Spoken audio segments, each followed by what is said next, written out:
kenapa dia bisa membunuh ibunya, itu karena gangguan mentalnya yang terlambat untuk diobati. Hai Chicks, welcome to Chicks Chat. Jadi malam ini kami akan membahas kisah seorang gadis yang membunuh ibunya sendiri, Cik. Namanya Isabella Guzman, di mana Isabella Guzman ini terkenal karena membunuh ibunya sendiri. Tetapi pada saat persidangan, dia tidak menunjukkan rasa bersalah sama sekali walaupun telah melakukan kejahatan yang keji itu.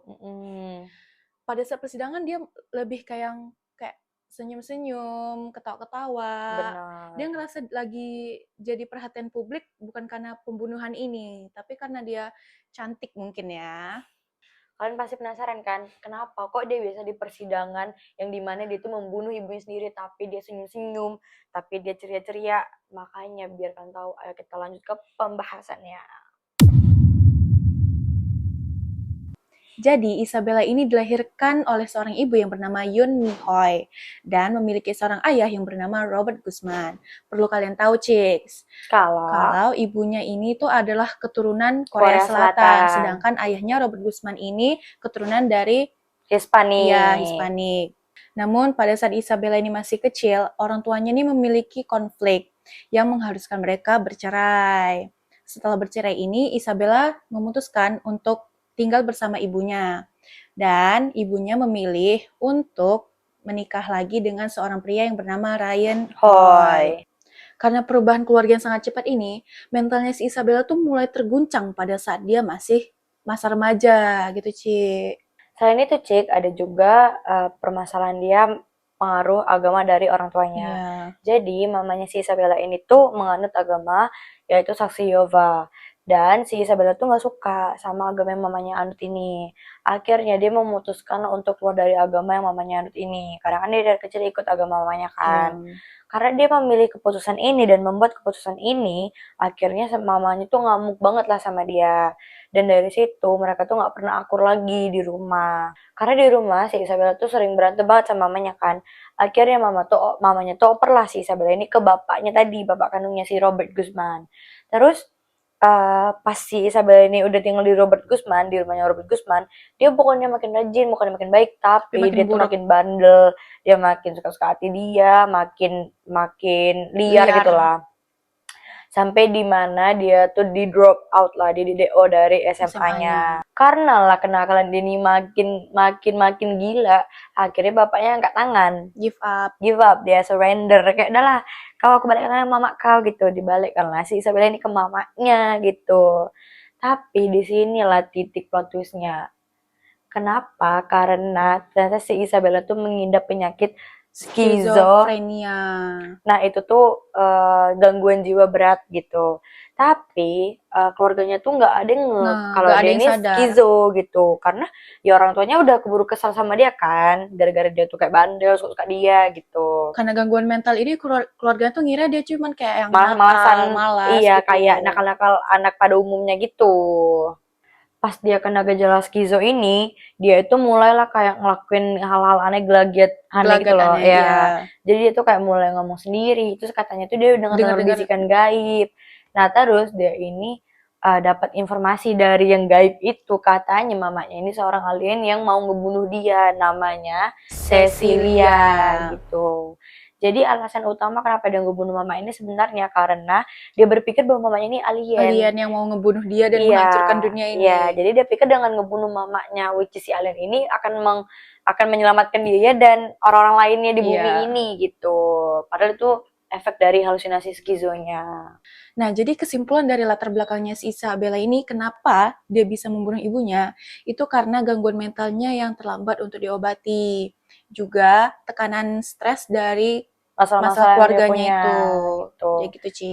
Nah, kenapa kami itu naruh kesimpulan di sini dan kayak kok lo udah kesimpulan, karena di luar sana tuh banyak banget yang ngambil berita-berita hoax yang ngambil berita ini dia cuman sebagai kayak ini dia bunuh mamanya karena psikopat, karena dia mau ngambil harta mamanya, padahal aslinya bukan karena itu guys, tapi karena si Isabella ini memiliki penyakit skizo tadi begitu. Pada sore hari sebelum kejadian, si Isabella ini nunjukin gelagat-gelagat aneh gitu, Ci. Nah, salah satunya itu dia sempat ngirim pada saat itu juga, dia ngirim ke mamanya ngirim email kalau dia bilang gini, you will pay, artinya itu kayak kamu akan membalasnya gitu, kamu bakal dapat balasannya gitu.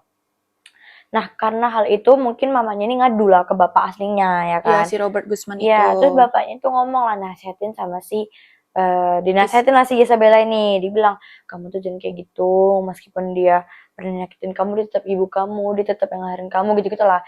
Tapi pas dinasihatin ini, si Isabella ini kayak linglung, kayak tatapannya kosong. Kayak masuk kanan, keluar kiri gitu kan. Iya, begitu. Jadi pada jam 9.30 malam, ibunya Isabella ini pulanglah dari kerjanya. Dia ngerasa capek, ngerasa kotor banget, gerah gitu.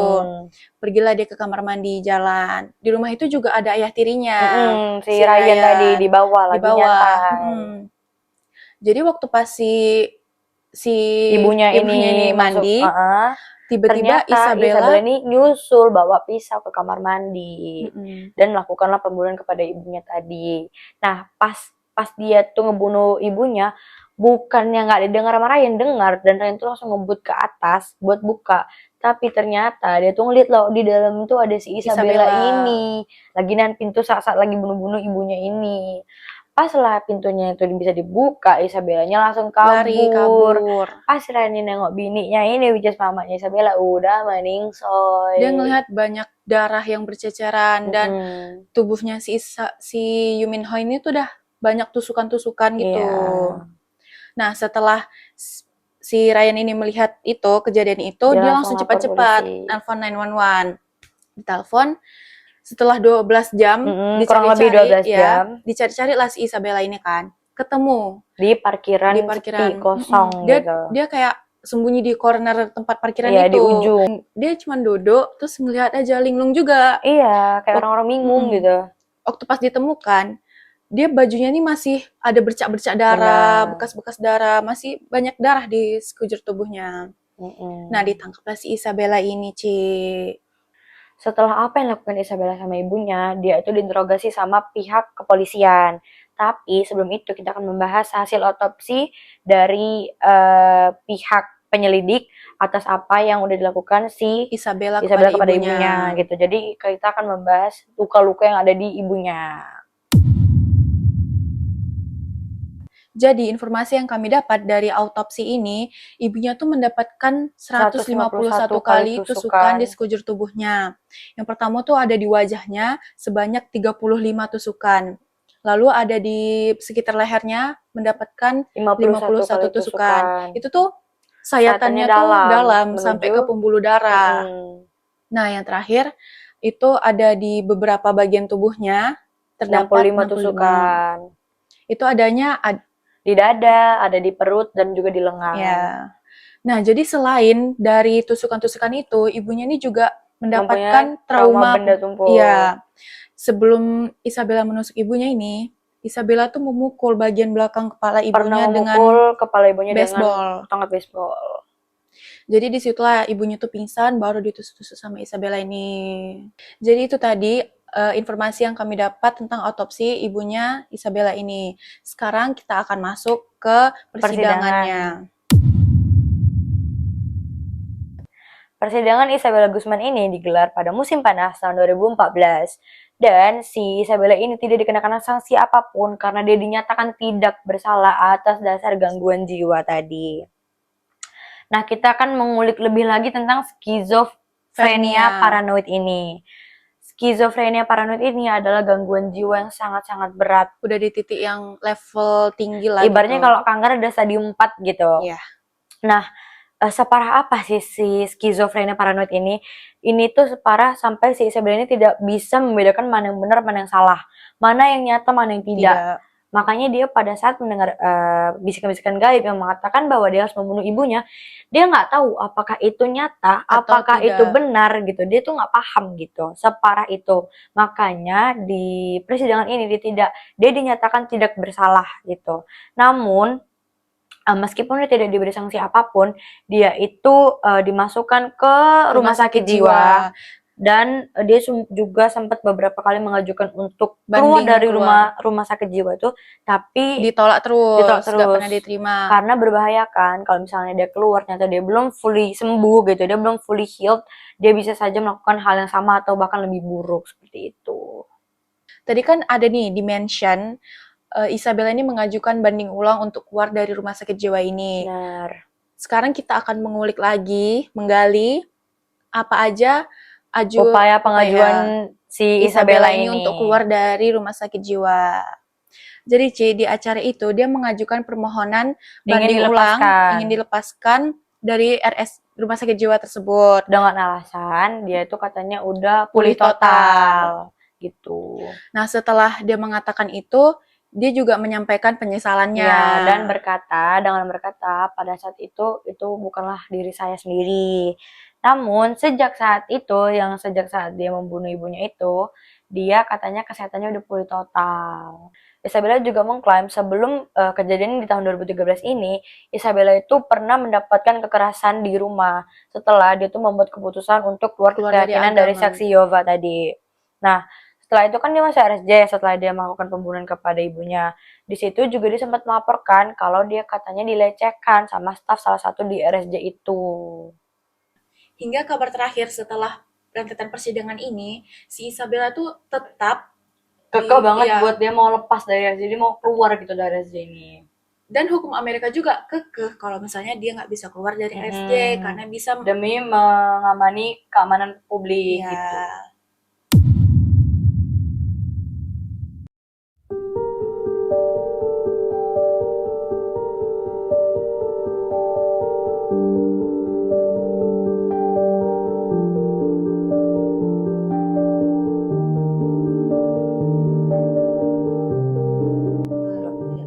Jadi gitu Cik, kisah tentang si Isabella Guzman tadi.